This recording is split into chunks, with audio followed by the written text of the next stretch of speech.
আমার সাথে তার আইসিইউতে যে কথা হয়েছে, আমি বললাম যে তুমি কেন এই কাজ করতে গেলা? বলে আমার বাচ্চারা আমার সামনে সব কুইরা মারা যাচ্ছে, আমি এটা কিভাবে সহ্য করি। আমি সর্বোচ্চ চেষ্টা করছি বাচ্চাদের, কিছু বাচ্চা বের করছি, আরো কিছু বাচ্চা বের করতে গেছি, এমন সময় এক্সপ্লোশন আরো জোরে হয়ে আমি আর কিছু জানি না। ওর ভিতরে সে নিজে পইরা নিজে পুরা ভাই 100% বার্ন হয়ে গেছে, পা থেকে মাথা পর্যন্ত চুল। শুধু সে বেঁচে ছিল, একটু কথা বলতে পারছে। আইসিইউতে তারা যখন আইসিইউতে যখন তাকে চিকিৎসা নিছে এবং তাকে যখন লাইফ সাপোর্টে নেওয়ার আগ পর্যন্ত সে লাস্টে একটা কথাই বলছে যে আমার হাতটা একটু, ডান হাতটা দিয়ে বলছে আমাকে একটু শক্ত করে ধরো ডান হাতটা।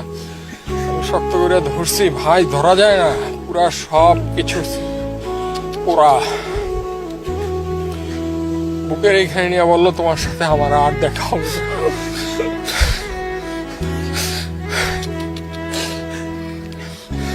এরপরে ভাই ভেন্টিলেশনে নিয়ে যায়, এর 1-1.5 ঘন্টা পরে কার্ডিয়াক অ্যারেস্ট করে সে পৃথিবী থেকে বিদায় নিয়ে, আর সে আমাদের সবাইকে ফাঁকি দিয়ে চলে গেছে।